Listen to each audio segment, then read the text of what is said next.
Welcome everyone. It is Archie Hodges here, president of the Black Achievement Fund, and I am excited to be with you guys today. First, I want to thank all of you for your tremendous support of the Breaking Barriers African American History Series, volumes 1 and 2. You guys showed a lot of love for the Black Friday weekend, so I appreciate all the love. Make sure that you're giving giving this curriculum out as gifts for Kwanzaa this year because it is an awesome gift. And today we are going to be delving into one of the figures that we feature in volume 2, and that is Captain Robert Smalls. Now, he is one of my all-time favorites of African American history. When you learn about what this brother did, you're going to say, why isn't there a movie already? And we already know the answer. And the answer is they're not going to make a movie about any Black hero that defies their ideas of valor, of courage, of intelligence. And they're surely not going to finance something that made white people look as foolish as Captain Robert Smith did.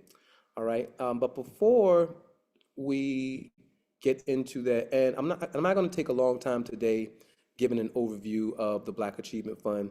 Our website is really self-explanatory. For those of you who want more information about what the Black Achievement Fund is and does, I invite you to visit our website at baf.solutions and to also visit our YouTube channel. And you just go to YouTube and type in Black Achievement Fund and you will see our channel.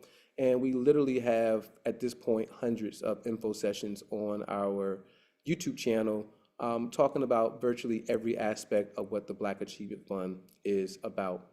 And today, we're back delving into our education department. And before I start,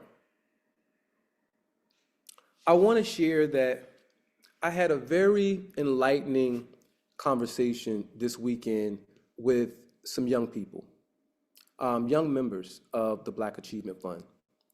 And I was sharing my analysis of the Pan-Africanist movement, of the leadership that has come through the Black Achievement Fund and young people, the younger generation. And some of the things that was said really shocked me. And I didn't really know how to handle it because of what I was taught in my generation as a young Black man. I was taught that we had to be twice as smart as white people for the same opportunity. We had to work twice as hard for the same opportunities. And we knew that going into corporate America, it was going to be a battle. We knew that these people didn't want to integrate. They didn't want to integrate the schools. They didn't want to integrate colleges. They didn't want to integrate public transportation. They didn't want to integrate hospitality. They didn't want to integrate anything. And as I was talking to one of the young people, they were saying to me, so I was saying to them, one of the things that I've noticed is that a lot of young people don't have jobs. And I'm saying to myself, how is it that all of these young people from this generation who come around the Kemet Club and stuff like that, none of them have jobs? And one of the young people was explaining to me that they're just not willing to go and deal with the microaggressions and whatnot that white people have in corporate America. And I was, listening, and I'm thinking to myself, well, essentially what you're saying, because right now, the Black community has not established its own economy that will allow us to actually hire our own people. All right, to even hire our own people. So I was sharing with this person, I said, let's break this down. Because the whole reason while we fought to integrate was that we were being denied access to all of the things that America provided its citizens, and we're first-class citizens. All right? I explained, I said, when Ruby Bridges integrated, I believe it was Central High School in Arkansas, I remember an interview of her in which she said that when she came home from school that first day, that there was so much spit on her clothes and dress that she was able to wring the spit out like she was wringing out water. And that interview never left my psyche. And I said to myself, we come from people whose strength is out of this world. We come from people whose resiliency is out of this world. And here in 2025, I'm hearing that our young people are refusing to work in corporate America because they can't deal with microaggressions.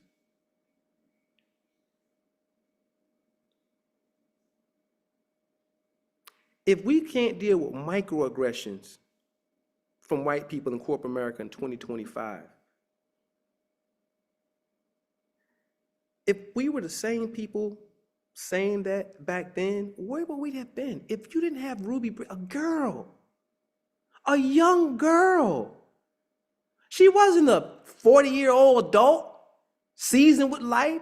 This is a young girl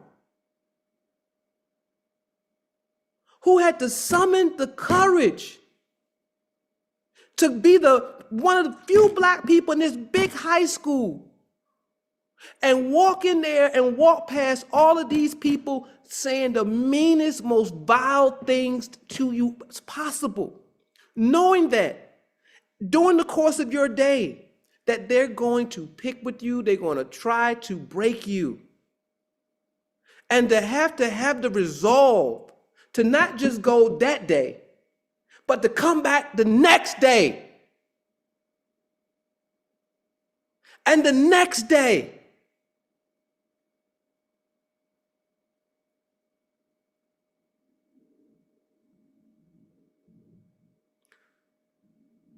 I do what I do out of love, respect, and admiration for our ancestors who did the unimaginable to ensure that the future generation of black people could have it better. Not them themselves, but the future generation.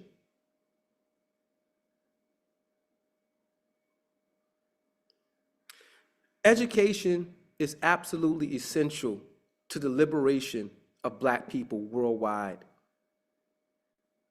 We all know that we've been under a vicious propaganda machine for hundreds of years at this point. It is imperative that we keep the legacies alive of the women and men who made it possible for us to enjoy the levels of freedoms that we have today.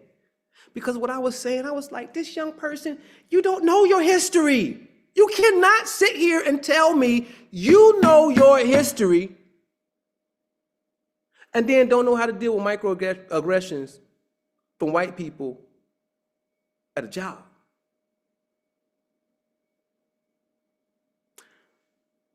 When black first entered into all of these white spaces after integration was the new law of the land, all of those black people had to endure racism at the highest level. All of them. Did they just take it? Not at all. Not at all. They fought in every way they had at their disposal They filed discrimination lawsuits. They quit those types of jobs and went elsewhere. And then sometimes they whooped ass for disrespecting them. But they didn't quit.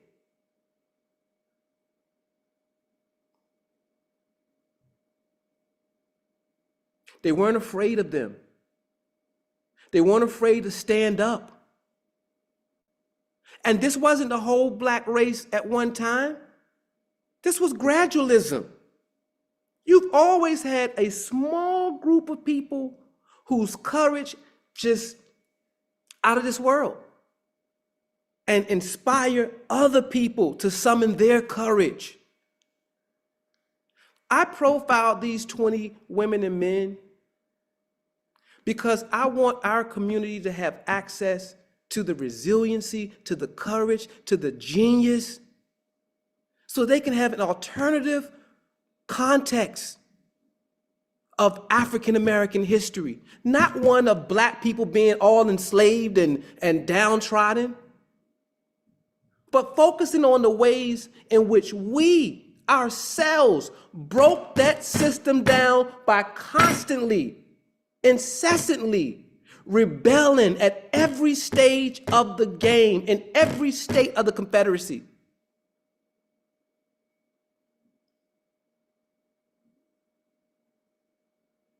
Thanksgiving just passed. And I wondered how many young people were in the kitchen learning how to cook.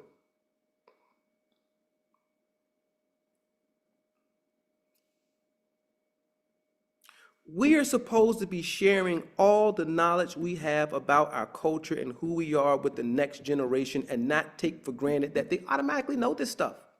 They don't. Every single thing I know about our history, you think my children ain't gonna know?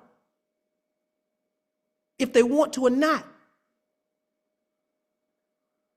If you can go to those public schools or whatever school and learn what them people teach you, you damn sure gonna come here and learn what I teach you. If you can go to that school and give those teachers the respect to sit there, read what they told you to read, study what they told you to study, and take a test when they told you to take a test, you're gonna do the same thing here. It's not an option.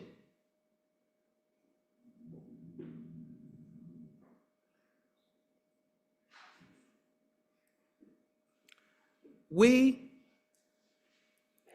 cannot take for granted that our children know our history. Please don't do it. Don't take for granted that you know your history.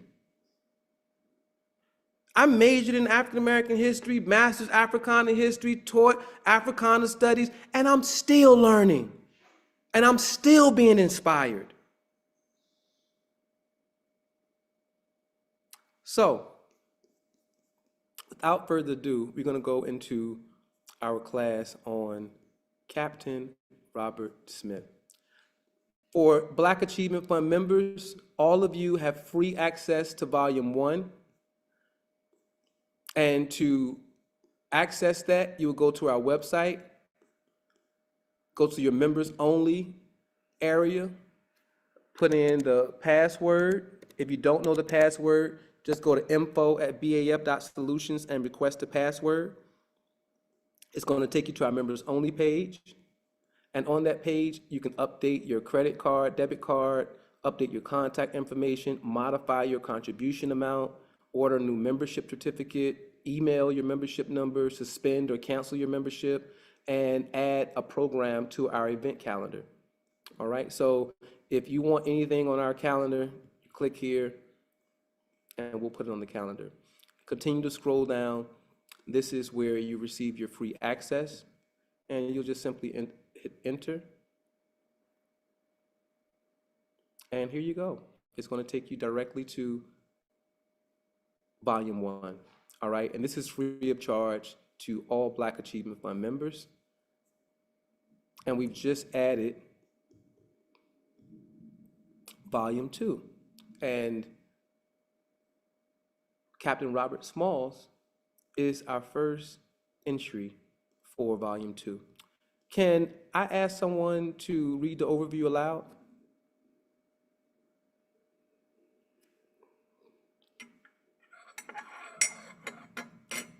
Any volunteer?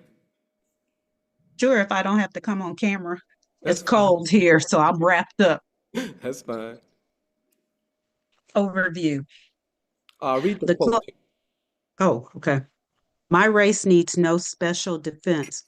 For the past history of them in this country proves them to be equal of any people anywhere. Robert Smalls.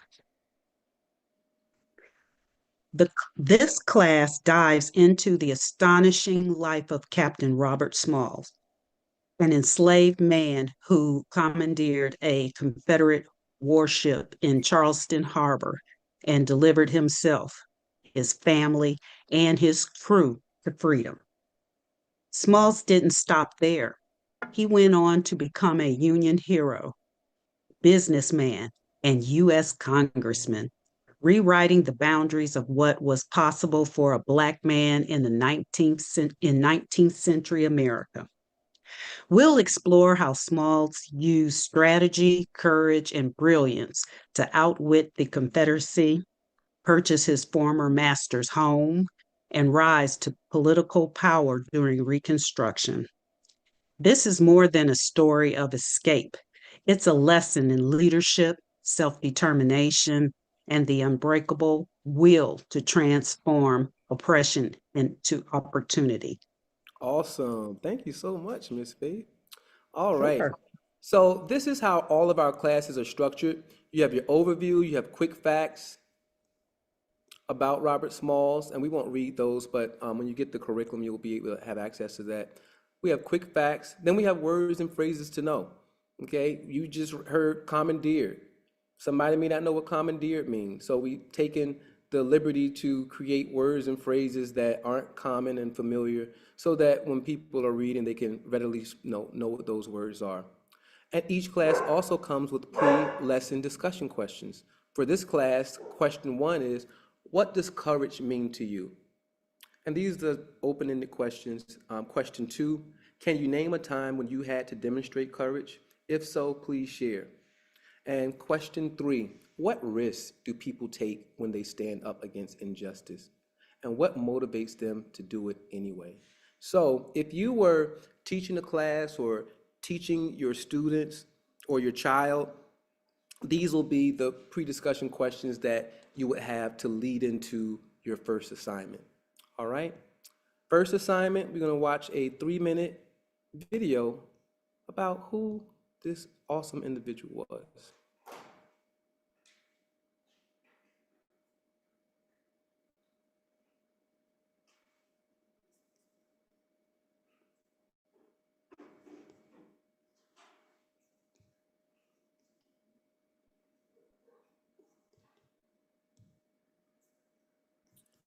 Okay, that's not it.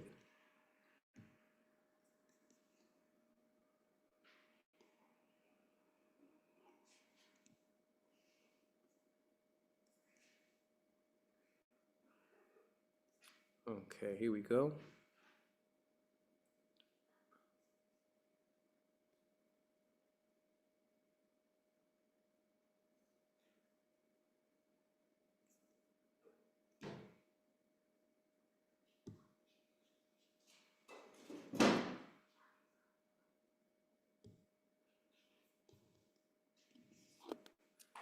I don't know why my internet starts acting up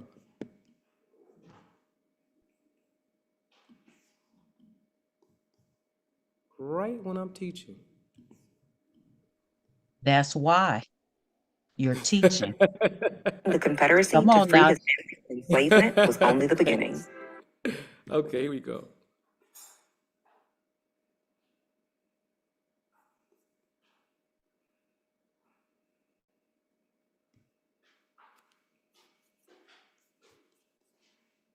Outsmarting the Confederacy to free his family from enslavement was only the beginning.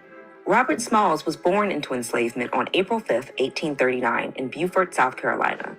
But by the age of 25, he'd schemed a way to freedom for himself and 15 other enslaved people by stealing a Confederate ship. Smalls was already forcibly working on a ship called the Planter when the Civil War began, and the vessel's owner leased it to the Confederacy. He was kept on the crew and worked closely with the ship's captain. But little did the commander know that Smalls was studying his every move. By 1862, the Union Navy had blockaded all major southern ports. Smalls realized that delivering the Planter to the fleet of Union ships located outside the Charleston harbor meant gaining his freedom, if he could make it there. So he spent his time learning the coded signals he would need in order to make it past Confederate checkpoints. On the night of May 12, 1862, after the white crew went ashore, Smalls, with the help of his fellow enslaved crew members, commandeered the ship. With Smalls at the helm, the men sailed the ship to pick up their families, who were waiting to board the ship. Dressed in the captain's hat and clothes and mimicking his mannerisms, Smalls sailed the Planter past Confederate forts toward Union territory. With his in-depth knowledge of Navy signals and the Confederate flag flying high, no one suspected a thing. And by the time the Confederacy sounded the alarm, it was too late. But now, Smalls and the other passengers had to surrender the ship to the U.S. Navy without being attacked. Realizing that the Confederate flag was still hoisted as they approached the Union ships, the men quickly replaced it with a white bedsheet, signaling the surrender of their ship. Smalls had successfully sailed the 16 people aboard the Planter from enslavement to freedom. But he didn't stop there. The story of Smalls' escape earned him respect across the North and infamy throughout the South. He was reportedly awarded $1,500 by Congress for his daring escape, estimated to be approximately half the price of the Planter, while Confederate forces reportedly placed a $4,000 bounty on his head. The Planter became a Union Navy troop transport ship, and Smalls was named captain, making him the first Black person in the U.S. Navy to be given the title.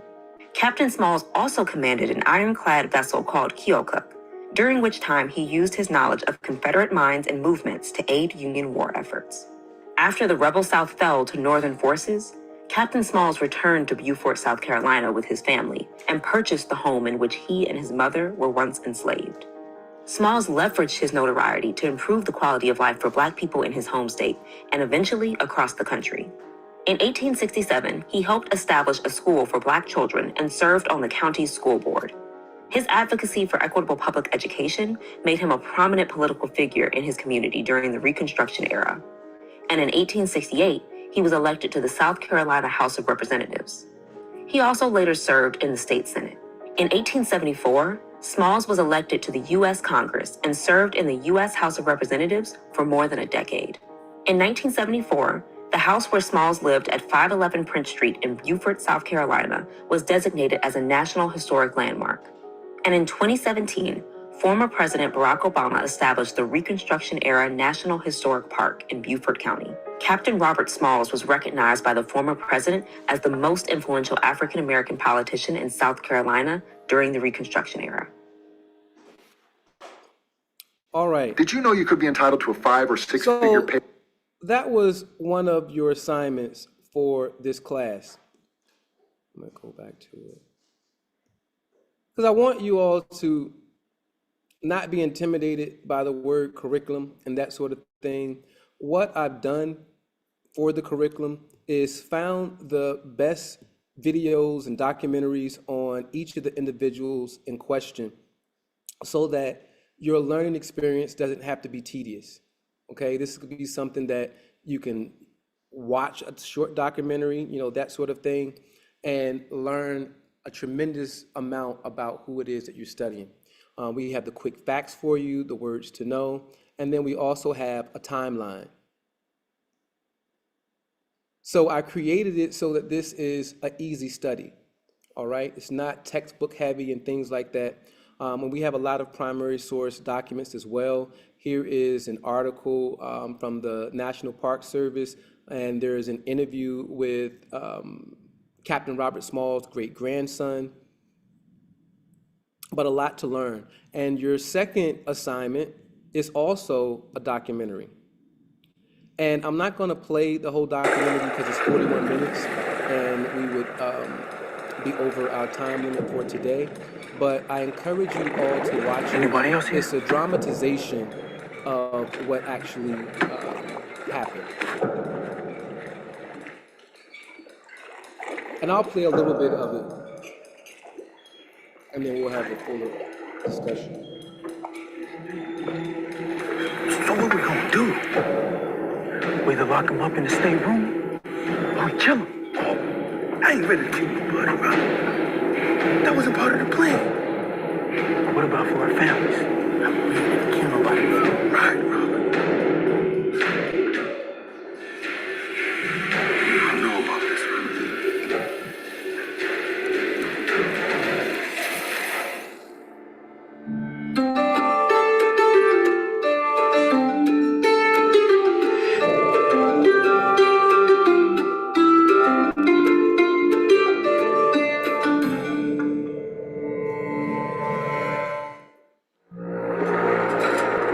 And as you saw, this documentary here is based on firsthand accounts of the people who were on the ship when when Robert Smalls sailed it to freedom. Oh man, sorry guys.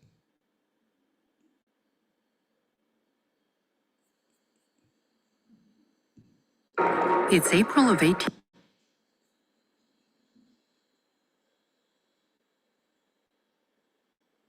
It's April of 1861. Abraham Lincoln is the new leader of a country on the verge of being broken into.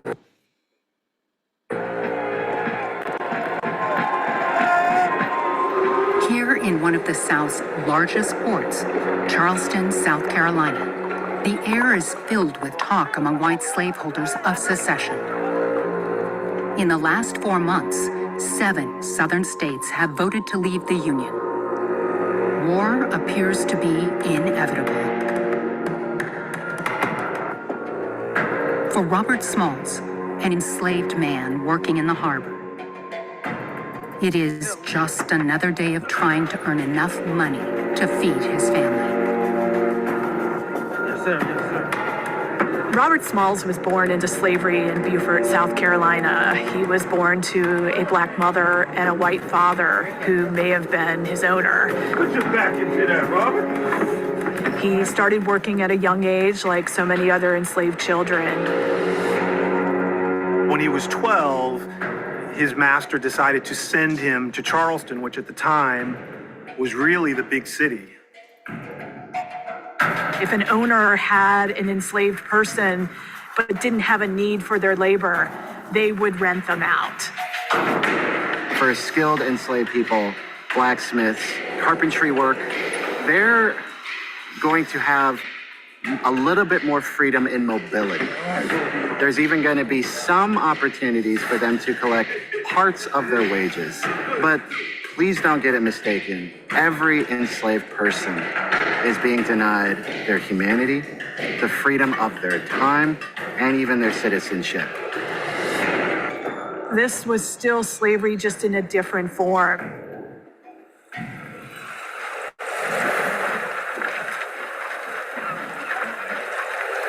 When he first got to Charleston, Robert just had odd jobs here and there. He grew up around boats, and he ended up being attracted to the docks and came to the employment on this boat called the Planter. The Planter was a 150-foot or so side wheel steamer that before the Civil War was just a kind of a transport boat. You had 200 pounds of that? Yes, sir. It's inside. All right. Good. Go. All right, boy. Smalls is allowed to keep just $1 of his $15 per month salary, but he's a savvy entrepreneur. He spends his dollar on produce and other goods, then resells them for a profit around Charleston Harbor. Eggs right here. Eggs right here. Why don't you invest in tax liens? This is exactly what the wealthiest 1% are doing to pass. So, whereabouts is you headed? More silent. Alfred Gourdine is an engineer on the Planter, Let me see if I can help you out with that. and like Smalls, he is enslaved. I believe if you go about this way, He's you an can engineer, North but side he's inferior. island. The south is closed. Yes, you could try going, well, maybe Robert, Robert, you mind helping this fine gentleman navigate his way to Morris Island? All right, boy. All right. Robert Smalls can know you. Don't be petty. My captain's asked me to pick up a load of cotton at the Colliers, the north side of Morris Island. Can I get to there from here? Yeah. Now, once you pass the bite of the bend, you should be fine. Have you ever made a French landing before? Yeah, of course. All right, because you need to, because the currents are strong in here. Okay. Yes, sir. All right, boy.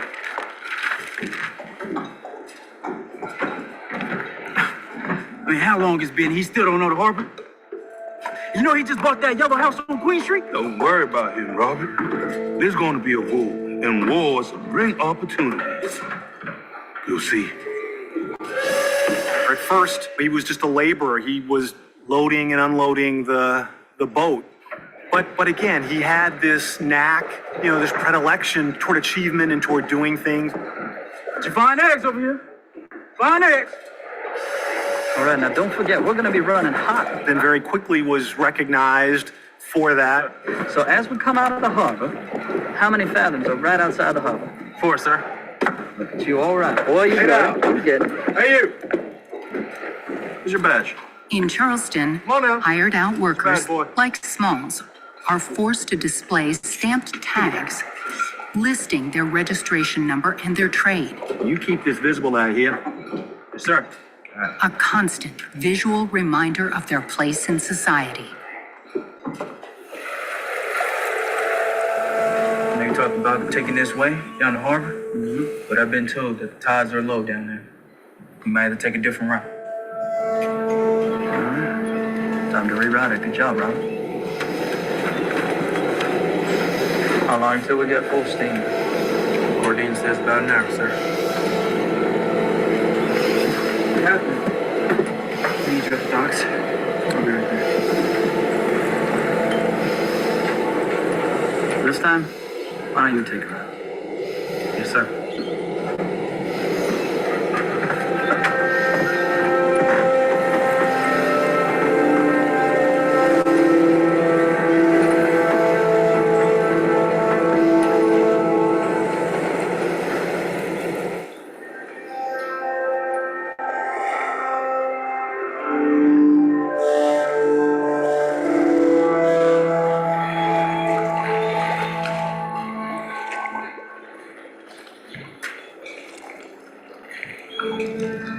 Cordean, go home. Take that walk with you.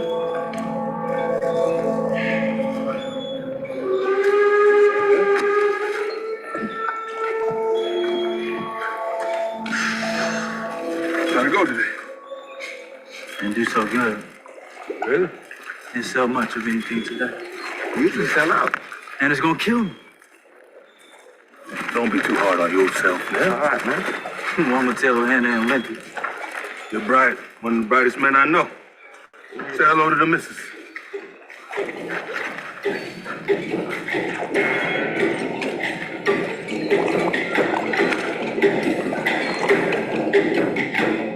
What you doing there, sweetie? Just like her husband, Hannah Smalls has been hired out by her enslaver, Samuel Kingman. The Smalls have negotiated a price with Kingman to allow them to live together with their 2 young children.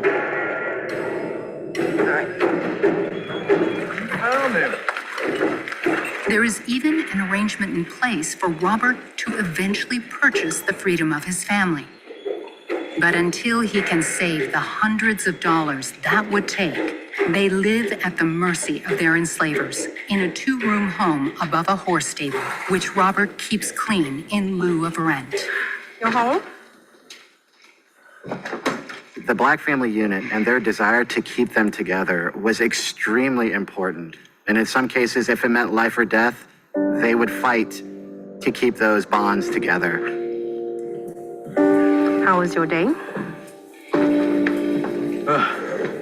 Steamed up to Sullivan's Island. Got back a bit early. Tried to sell my wares, but wasn't too busy. As someone who's dedicated their career to men's health, I understand that when it comes to intimacy, timing is everything. He knew that in an instant, his family could could be broken apart. And he loved his wife, he loved his children, and he wanted to try to keep them together. I just don't get it. All the work I do, and that's all I have to show for it. I should be the captain of my own boat. Nobody knows that harbor better than me. You will be the captain of your own boat. You will be. But in the meantime, Captain, if you want some dinner, how about you go fetch us some firewood?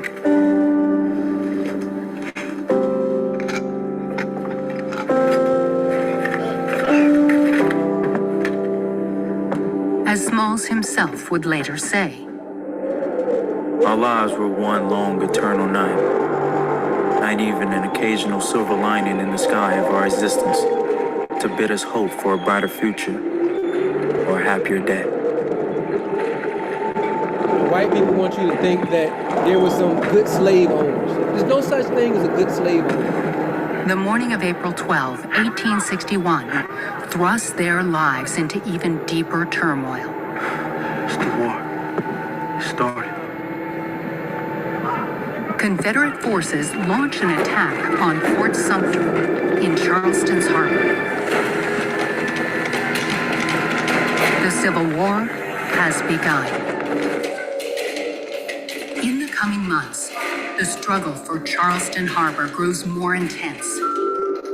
While the Confederacy holds on to the city, its waterways, and its surrounding forts, just outside the harbor, the United States Navy forms a blockade, severely limiting the amount of cotton being shipped out and the amount of commercial goods and military supplies coming in. Only a few more. Guys, not too high on those stacks. The shit gonna be rotten. You don't want that ammunition falling down. Amidst this unrest, Robert Smalls finally sees hope.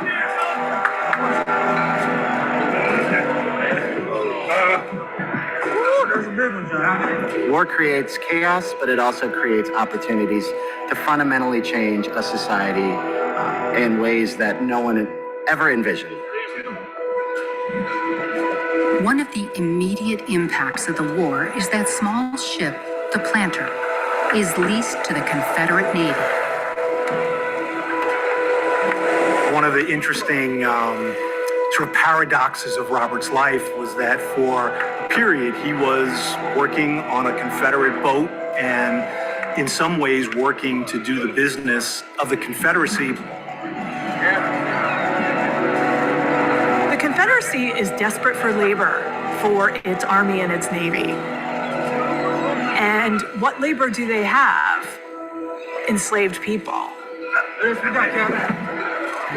As an enslaved person, literally from moment to moment, you don't have control or agency or dominion over your own body, over your own efforts.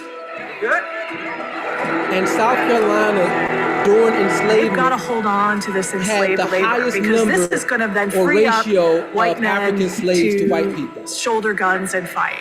And they already don't have enough white men to match the Union. Where do you need us? Captain Charles Relier comes to rely on Smalls to pilot the ship around the blockaded, mine-filled harbor.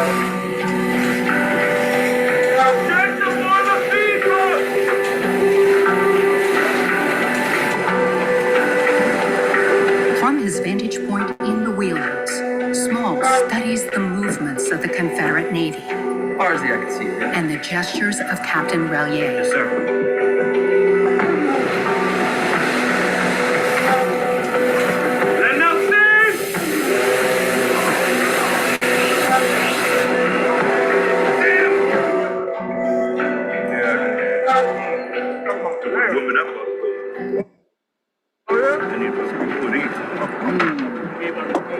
Keep a sharp eye.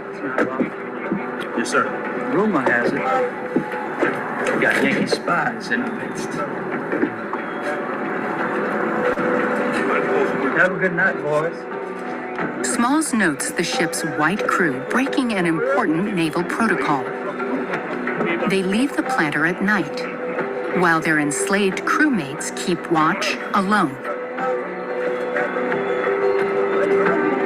It was their leaving us in charge that started Robert Smalls to thinking. Gonna join us, Robert? He was a bright, smart man. Oh, come on, Robert. Come have a drink with us. I have a question for you. Which one is the real me? Is it me or is it me? All right, yeah, I'm the... We don't work hard all week. At least you could join us for a few. I need to learn this harbor as well. Like you don't know it already. My brother always working. I know. Leave that up to the captain. Well, unless you want to be the captain. There we go. Right. Robert the captain. Captain Small. Captain Small. Just try putting on that hat, huh? Yeah, try that That's right. Yeah, put it on. Oh, yeah, put it on. Put it on. You really gonna do it? Come on, go ahead. On the way to the hotel.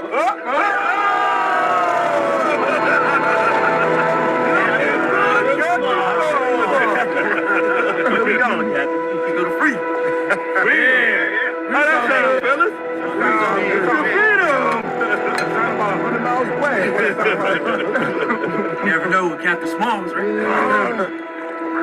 I'll do that. Okay. Delicious. A little more today.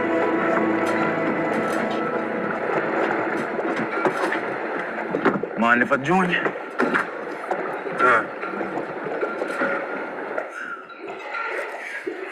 You said it yourself. Don't nobody know this harbor like we do. If we leave at night, while the captains and the officers are in town, You know how many guns the U.S. Navy got pointed at this harbor? If we hit one of them torpedoes, she might blow. we know where they are, Gordine. Smalls reveals that he has been thinking of an escape. You thought this through, Robert? Yes. And in God I trust. Gordine, I need your help in the boiler room. Just by sharing his thoughts, he was putting himself and the crew in grave danger. Okay, Robert. Okay. I was frightened at first. But when Robert got through talking, I was satisfied that he knew what he was talking about. It couldn't have entered into their minds that we would attempt to run away. In a way, they seriously underestimated what someone like Smalls could do with the skills and the training that he got in that line of work. The next night, we let all of the others into the secret.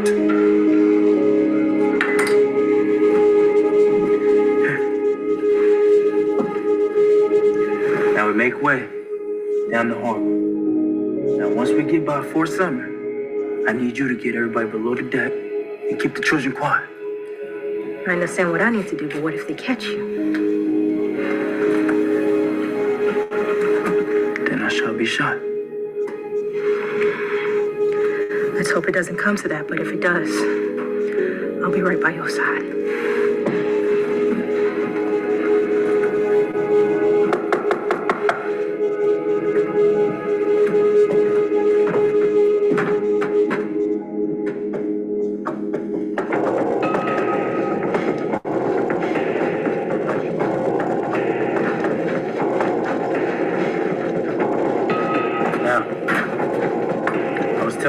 Small's plan is to commandeer the CSS Planter and deliver it to the nearest U.S. ship blockading the harbor, several miles away.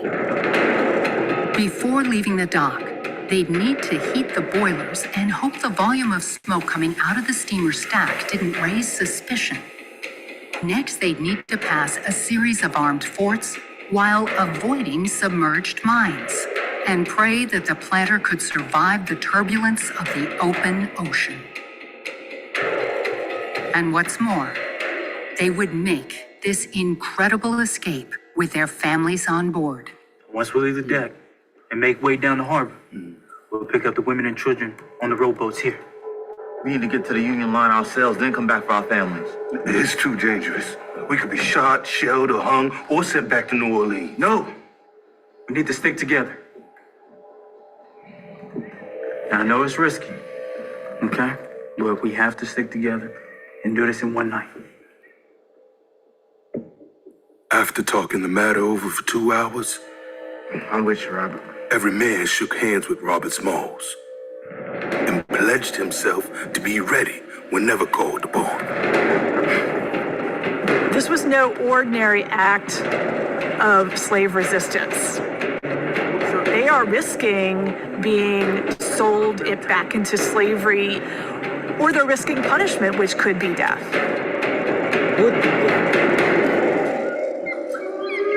The question now is when? And every day that passes is one more day that the conspirators need to keep this extraordinary plan a secret. Hey everybody, Walton Goggins here. Starting a business is never easy, but with GoDaddy Hero, that endeavor is Come on, ladies.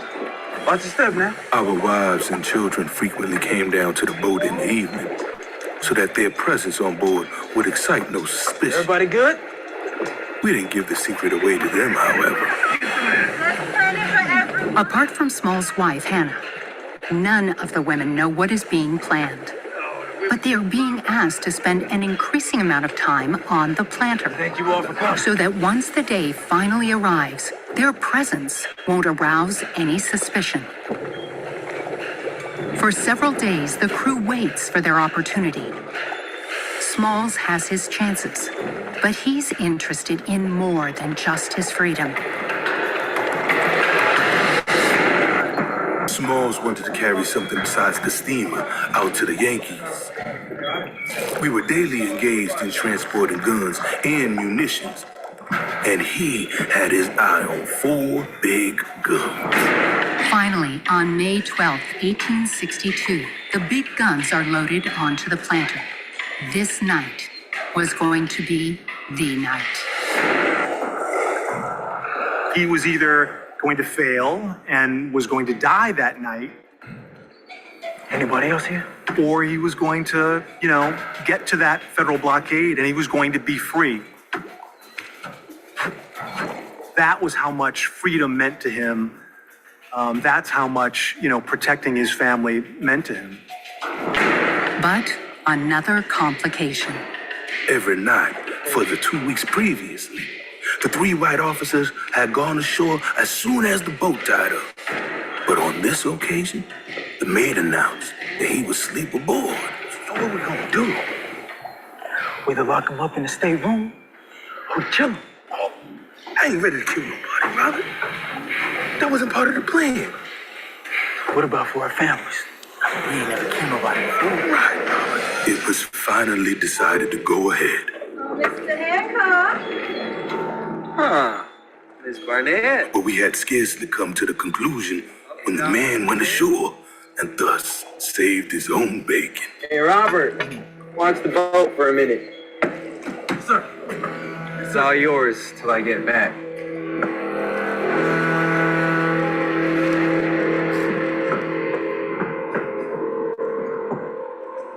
Alone on the ship, the crew readies for departure. Go down to the water room, Gordon.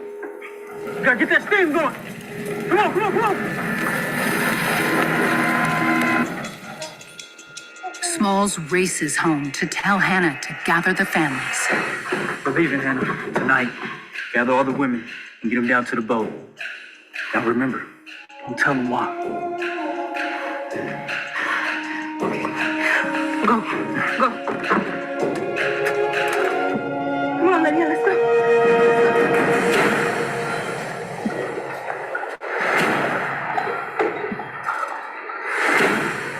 Although the planter's white crew has left the boat, the threat of the families being caught after curfew by slave patrols is very real.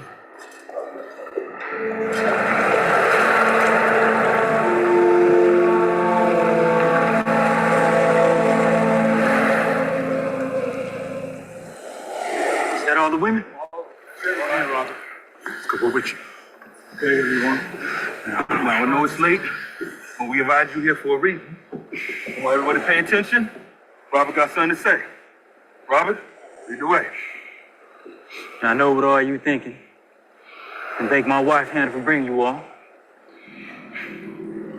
But we stand. We're taking the ship. Ladies, calm down. Calm down and listen to what he got to say. Please, let Robert speak. We gotta keep quiet before somebody hears me. Now, I know what I'm talking about. The cabinet and the officers are in town. Now, we're gonna steam this boat down the harbor. We're gonna give it to the Union. Now, after curfew, we're gonna take all the women and the children down to the rowboats. And then we'll pick you all up once we leave the city. I know it's dangerous, but we're gonna protect y'all. And we're gonna be with y'all the whole way. So y'all ain't got nothing to worry about. Please. I believe in Robert. I believe in him too.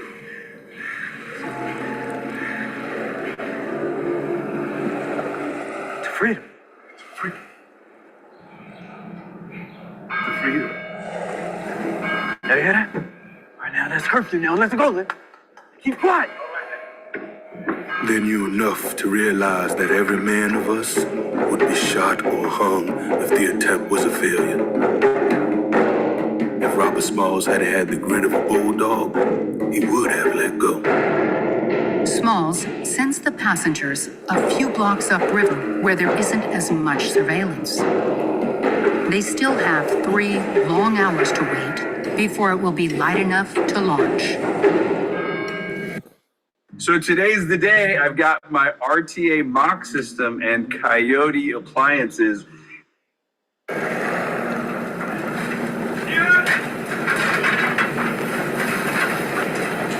Check the boiler feed pump! For a full hour, the crew waits for the boat's engines to heat up. Gonna let up some steam? At this point, they can't do anything to limit the sound of the boilers or the sight of the smoke beginning to pour out of the stack. Finally, around 3 a.m., in the darkness and the fog, it is time to push off. Working in, John. Say full steam ahead. Please be with us on this faithful journey.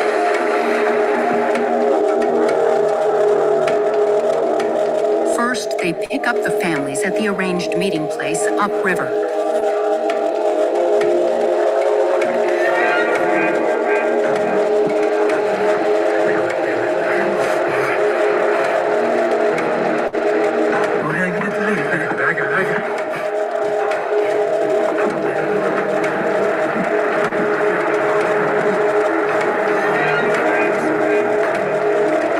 Then together, the 16 crew and passengers continue out of the harbor.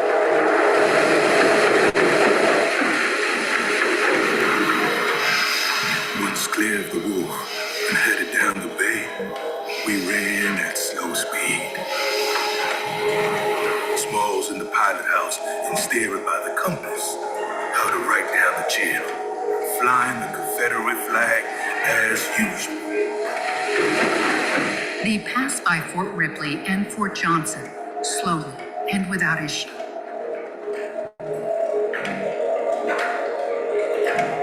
Then, with the morning beginning to light, Full steam, boy. Robert said we need more. Well, we need more coal. Alfred Gourdine and the crew struggle to keep up. This was an incredibly audacious act.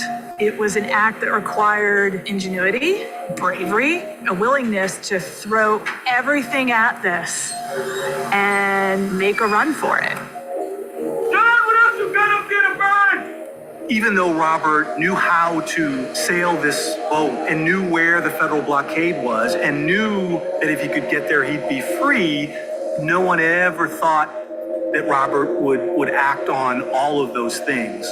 You know, there was a general conception that people of African descent didn't have agency and control over their lives. What's this? What? What am I supposed to do with this? Well, that's all we got. Use it.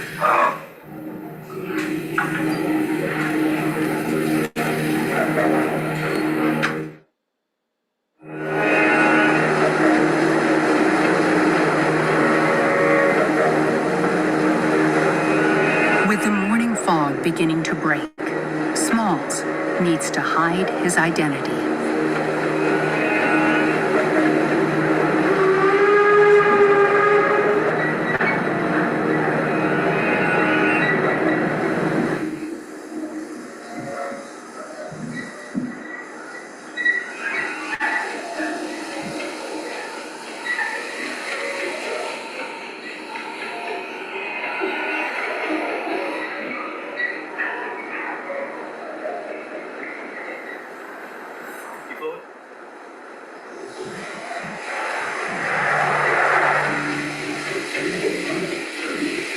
Almost there, everybody.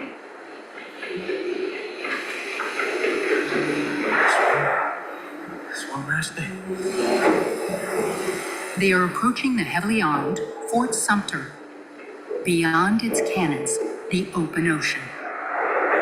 A huge boom made of logs, meant to keep the U.S. Navy out, forces Smalls to steer close to Sumter and pass through a narrow channel.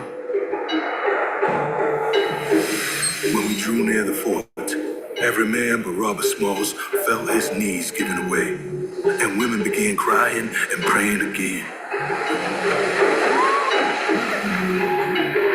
gonna need your help, Father. Gonna need your help on this one. From the pilot house, impersonating Captain Relier, Smalls steers the planter along the right flank of Fort Sumter.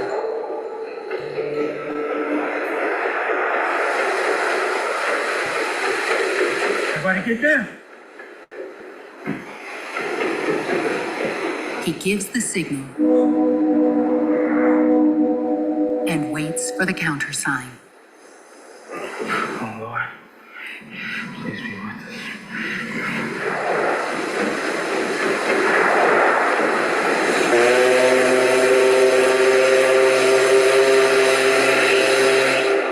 Blow the damn Yankees to hell. We'll rain one of them in. Smalls kept that steamer right on her course, and when she was opposite the fort, he saluted with a whistle and added an extra 2 as a farewell to the Confederacy. Here's what nobody's telling you about the new bearskin hoodie. This fleece is thick. It's made from 340 GS.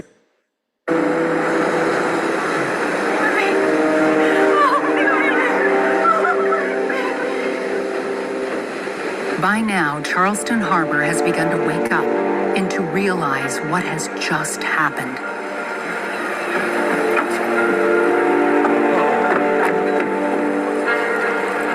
Where's the boat?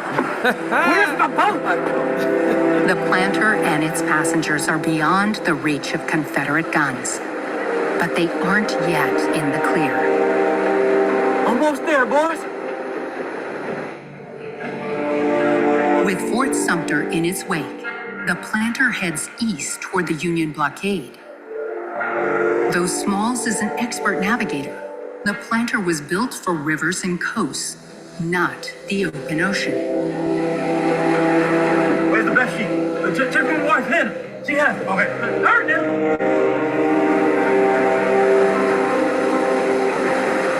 There, Gordon, get everything you got there.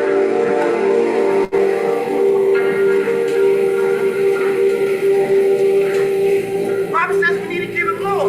I'm trying as hard as I can. But what am I supposed to tell Robert? Figure it out.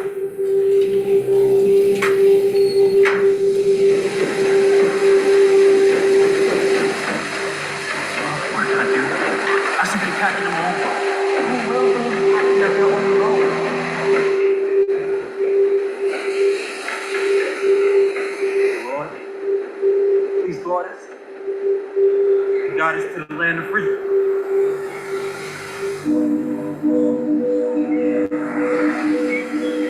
Smalls knows he is approaching heavily armed United States ships.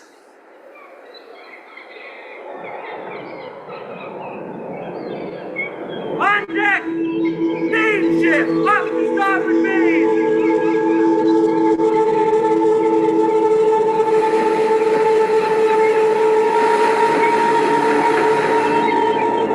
Hey, officer, the deck! Aye, sir. Sound the bell. All hands on deck. Aye.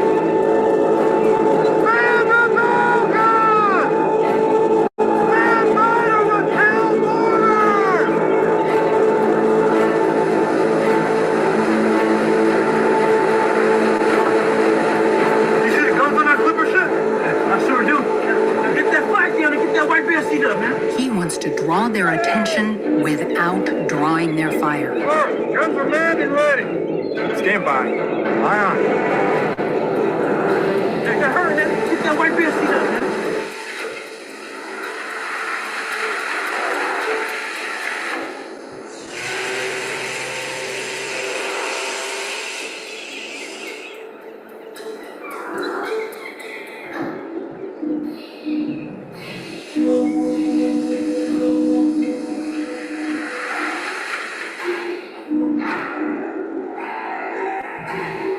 Then we fire.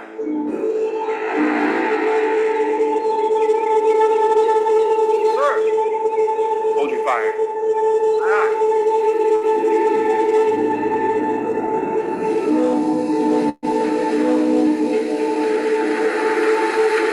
Stop, or I will blow you out of the water. Shut down the engines. Shut down the engines. We surrender. We surrender.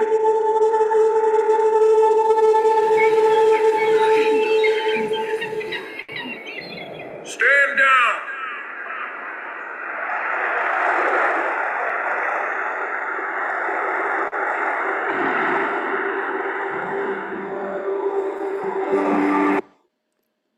All right, I'm going to stop it there. I wanted to show you that dramatization as opposed to just a regular documentary because I wanted you to get into the frame of mind of our ancestors deciding to make this extremely dangerous journey. And some of the things I thought of, trying to put myself back there, which you can never do, okay? But I said to myself, what if the Union thought that the white flag was a hoax and a strategy to get close to the blockade or whatever? There are so many things that could have happened. But their bravery, their faith, their thirst for freedom overrode every piece of fear. Now, if you take the class, you're going to learn a lot more about Captain Robert Smalls beyond him stealing this Confederate ship and becoming a war hero. One thing I also wanted to note was that they were given $1,500 reward, all right? Which was a lot of money at that time, enough for him to buy the home of his former master, so on and so forth. But I wanted to note that that wasn't American protocol at the time. The protocol at the time was to give them the full amount of what the ship was worth. All right? So even when you're studying history and you come across something, oh, they gave him $1,500. When you do a little bit more digging, you begin to see that even those who may come to us as allies may not be full allies. Because why did you give this black crew the same amount that you would have gave a white crew surrendering that ship over to you? All right, so that's one aspect of the story and why studying history and studying history from black historians is so important, from black historians, because there's pieces that white historians leave out, sometimes by mistake and sometimes on purpose. All right, but our own historians, we're not going to leave any of those things out. Okay, we're not going to celebrate someone beyond how much they should be celebrated. All right, now I have a few people up here. I want you guys to chime in. Yes or no? Would you have attempted that escape at that time? Or would you have waited to see whether or not the Civil War was going to be won by the Union and all of the enslaved people would be free? Anybody? Any hands? Or any comments? Any comments about what you saw? I won't hold you to that question.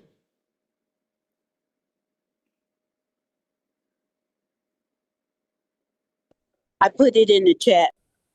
Okay, let's see what Sister Faith, Miss Faith. Okay, Miss Faith says that she would have left with the ship. All right, awesome, awesome, awesome, awesome. Anyone else? What about the fact, what if you had a small baby, like Robert Smalls, that wasn't even walking at the time? Knowing that if you get caught, everyone on that ship is going to be executed, including the women and the children that were aboard. Brother Lou, you took yourself off mute. You have something to say?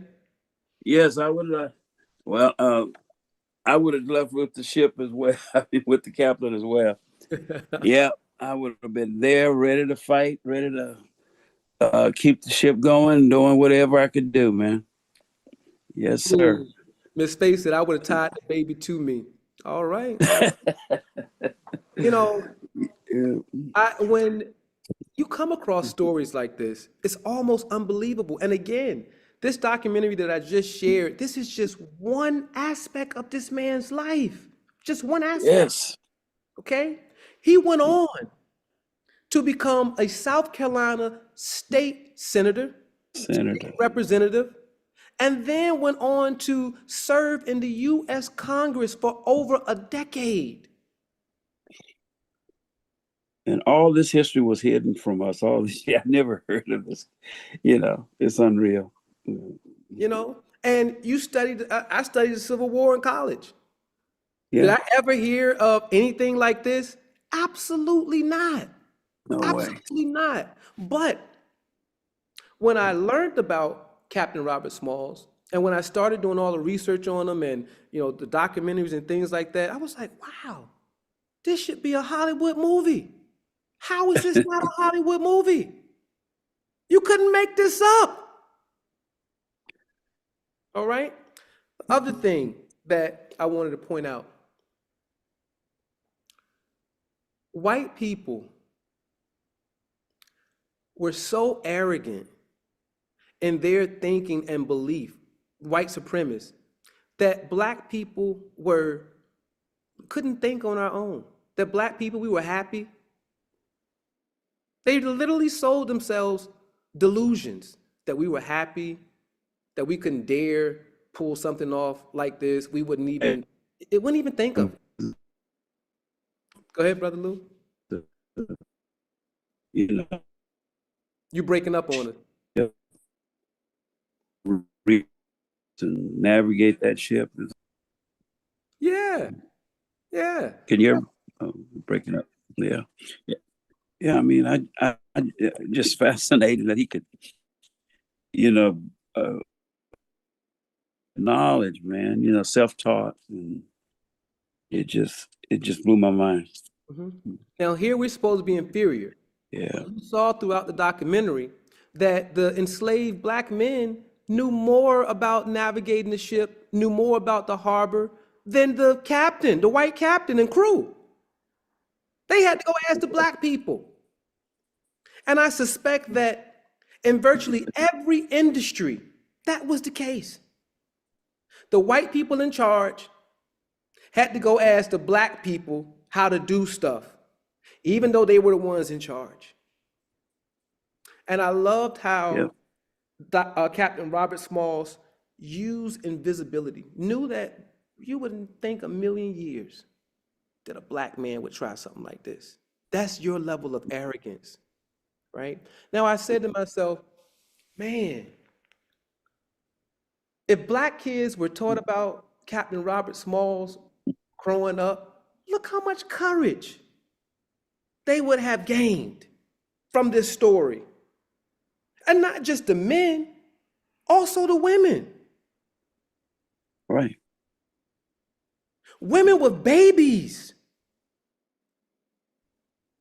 When we don't know our history, when we don't know our story,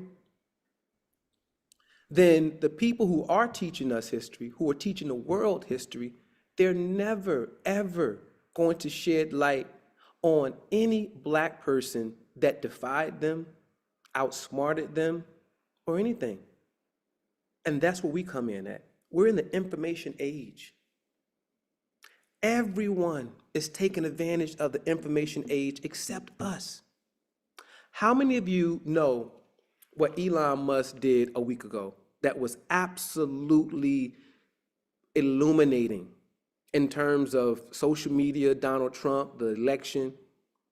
Anybody know what he did? I'll tell you. He became a trillionaire. No. He showed where every single Twitter/X account originated from and where the usernames came from. And what he did, what the whole purpose of that was to showcase that over 80% of all of the right-wing accounts on Twitter are in Russia and Asia, proving the fact that the Russians were a part of the misinformation campaign to help Donald Trump win the elections, okay? All of these accounts, over 80%, not Democratic influencers, all right-wing, far-right accounts, over 80%. Look it up. That's what just happened, okay? And he did that expressly to show, first off, he wanted to hurt Donald Trump. But what he did was he showed the power of social media to affect a presidential election. He showed the power of misinformation. How do we counter this?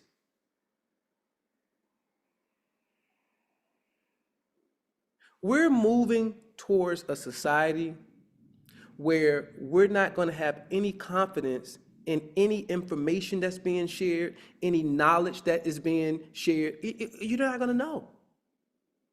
We are going to have to rely upon our own historians more and more and more for our truth. We need more platforms. We need our own social media platforms. All right, I signed up for Fanbase. If you're on social media, whatever, sign up for Fanbase. It's a Black-owned social media platform, but we have to be able to counter this misinformation. We have to be able to illuminate figures like Robert Smalls and all of the men and women who were there. We need to know all of their names. This is what inspires people. This is what inspires young people. Stories of triumph, stories of success. Okay? Every time you talk about slavery, it doesn't have to be something that is negative, but there is a lot of power that we can gain from these stories. There are a lot of lessons to be learned from these stories. Miss Faith is on Fanbase, all right? All right, but we have to support each other. We have to support other historians. When you study this curriculum, you're gonna get a lot of videos and documentaries from other Black historians. And where they may have missed something, I make sure that I provide it in that class. But I really want you all of our members, all of our supporters, and I'm not saying this because I created the curriculum. I'm saying this because it works. I'm saying this because we all collectively have said we need to have our own curriculum. We need to teach our own children about people in our history that matters. And with these 2 volumes, we are showcasing men and women who have been absolutely left out of history. And those who haven't been left out of history, their full story has not been told. Their narrative has been shaped by non-Black historians, by the Academy. So I bring those people back to share a whole different aspect of their activism, of their lives. I shared with you how one of our members learned about Ida B. Wells in high school or college, one of them. And she didn't learn anything about Ida B. Wells's anti-lynching crusade. And I'm saying to myself, That's all I ever knew about her until I started reading, and then I learned about the women's rights stuff that she was doing with the other white women. You see what I'm saying? So white people, white races have a way of, even when they present African American history, to omit critical elements, and make you think that you got the full story. So you can go and say, yeah, I know about Ida B. Wells. Yeah, she was a black person who fought for women's rights, but know nothing about her anti-lynching crusade, which arguably is the main thrust of her activism, was anti-lynching. The 2 books that she authored were investigations of her lynchings.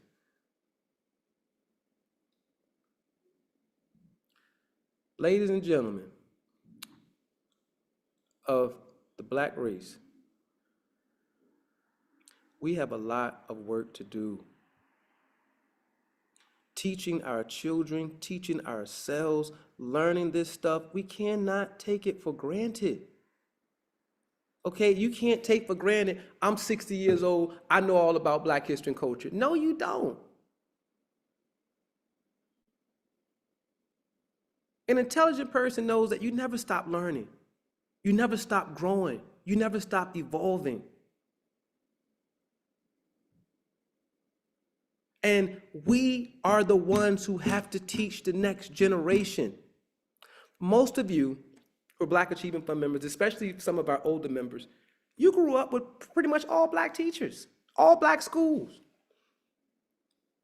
That's what you remember. And it's hard for you to be able to understand now that that's not the case, that the current generation of Black students, they're not being taught by all Black teachers. They're not being taught by enlightened Black teachers. So where are they getting this information? How is it that a young person feels that going into corporate America and facing a microaggression is something too daunting for us to do?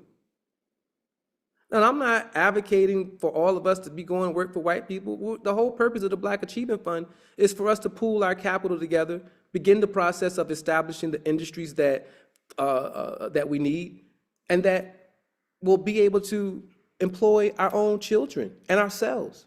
So we're about that. But at the same time, we understand that we have to counter the negative propaganda.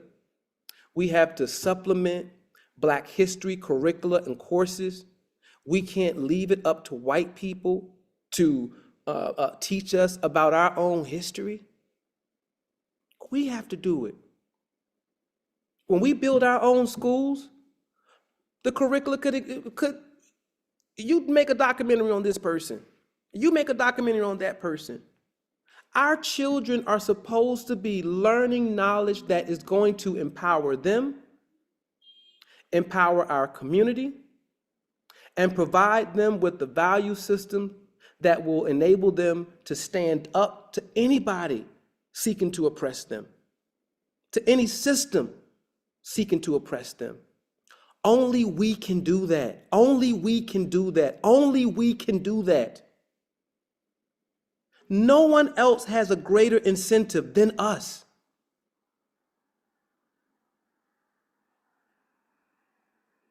I sat back and I said, we need a Black curriculum. Where are the national Black curriculums?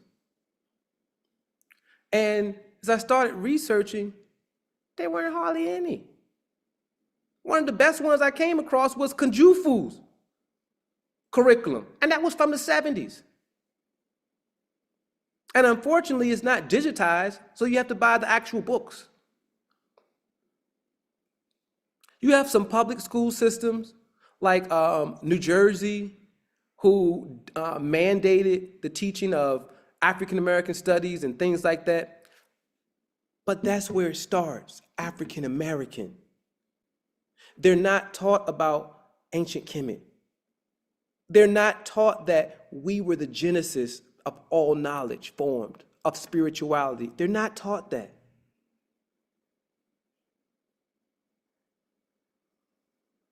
Black History Month, the same people are regurgitated year after year after year after year. I done celebrated I don't know how many Black History Months, but guess what? The people that I'm profiling in volume 1 and volume 2 didn't show up. Didn't show up. So who are we getting? Okay, the narrative is very narrow. Were these all of the heroes that we've had? Martin Luther King, Rosa Parks, John Lewis? Is that it? They won't teach Marcus Garvey. They won't teach Malcolm X.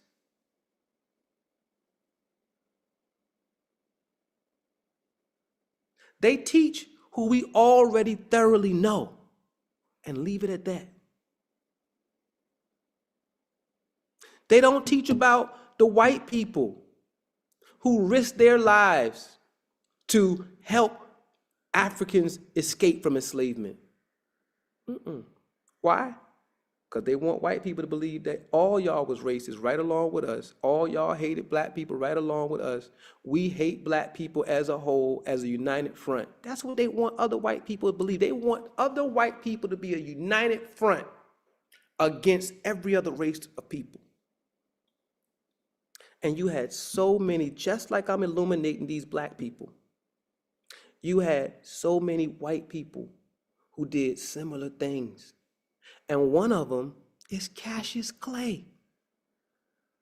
Cassius Clay, the man that Muhammad Ali's mother named him after. All right? I'm working on a series right now that acknowledges some of these allies. And when I say ally, I don't mean just because you're an abolitionist that you're an ally. There were plenty of abolitionists who believed in the inferiority of African people, who believed that freed, enslaved Africans should be sent back to Africa and shouldn't mix with white people. So when I say allies, when Arquis says allies, I'm talking about thorough allies. Allies who acknowledge the equality and in many cases the superiority of African people in many things.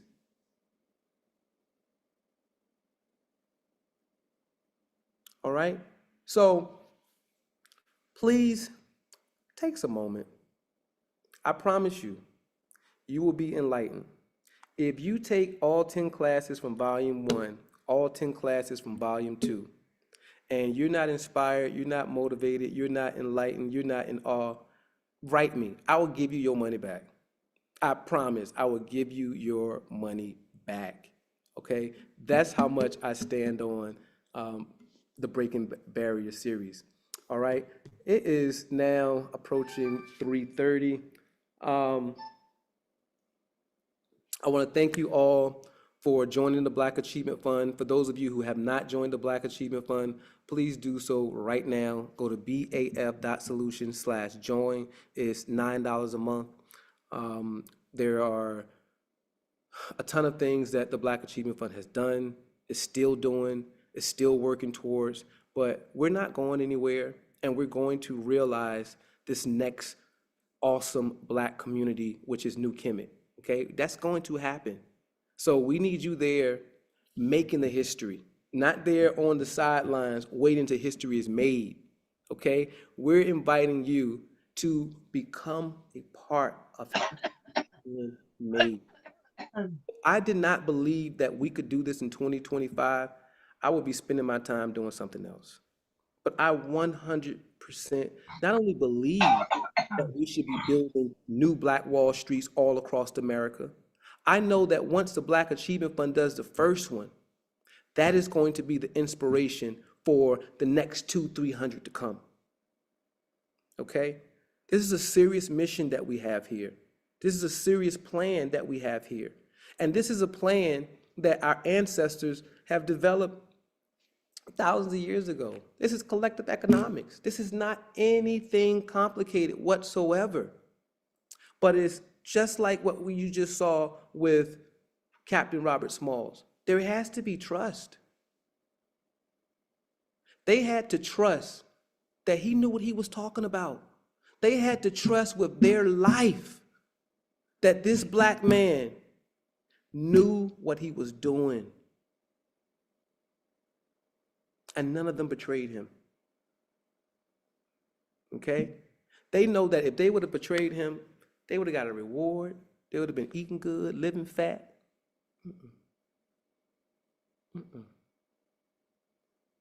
When I watched Harriet Tubman, the movie, with the black woman from England playing Harriet Tubman, I'm sitting up there and I was absolutely disgusted. Here you got a movie about Harriet Tubman,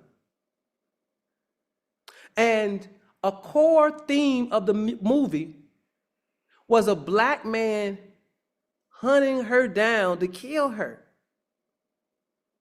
The only real violence that you saw in the whole movie was a black man to a black woman. That was it. And it went over a lot of black people's head. And as a historian, I said, there wasn't no real character. There wasn't no whole bunch of black slave catchers out there hunting black people down who escaped from. I mean, that's absolutely ridiculous. But it's those narratives that make it to the movies. And I said to myself, damn, a thinking black person, someone in middle school, someone in high school seeing this, they don't have the depth of knowledge, they don't have the context to be able to say, this is not real. This is a fabrication of history. They don't have that. And this is why we have to be in charge of black education. We have to be in charge of black education. We have to be in charge of black education. Even as my children go and get educated by white people. Do you think that's the sum total? You're going to learn more from me than you learn from anybody at a school. This is our job. We need to take it serious. So, I'm going to get off my soapbox. Thank you all for all of your support of the Breaking Barriers series. And don't just buy it. Take some of the classes. It's not going to hurt you. I promise you, it's not going to hurt you. I had a job when I worked at the Schomburg. I worked in development.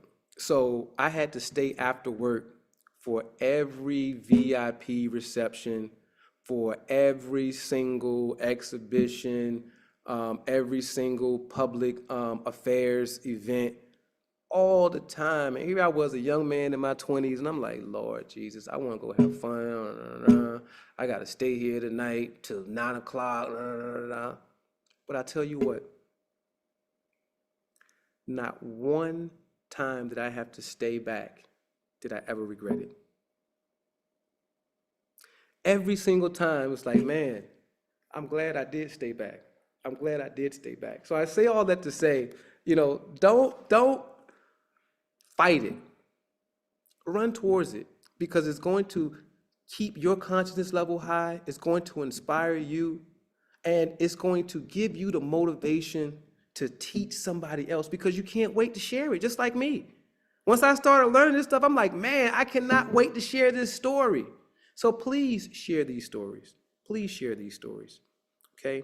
And if you desperately want access to volume 2 and you don't have the money to buy volume 2, just email me at rkey@baf.solutions and I'll give it to you, okay? This is not just about making money, although I need to make money for my family, but this is for us to lift ourselves up, for us to have a product to go out and inspire other young people, to give them the history in a way that they can absorb.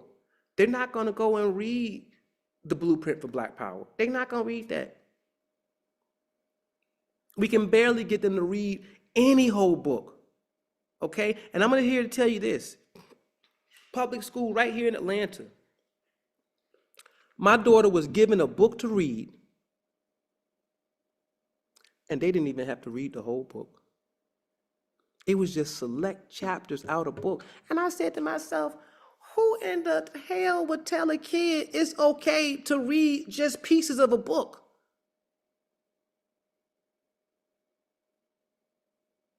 They've accepted this new dumbing down of the education system and of people. We don't have to accept it. And this is why we're building our own communities. This is why we have to have self-determination, because we have to be in charge of our own children. We have to be in charge of our own culture. We have to be in charge of our own institutions.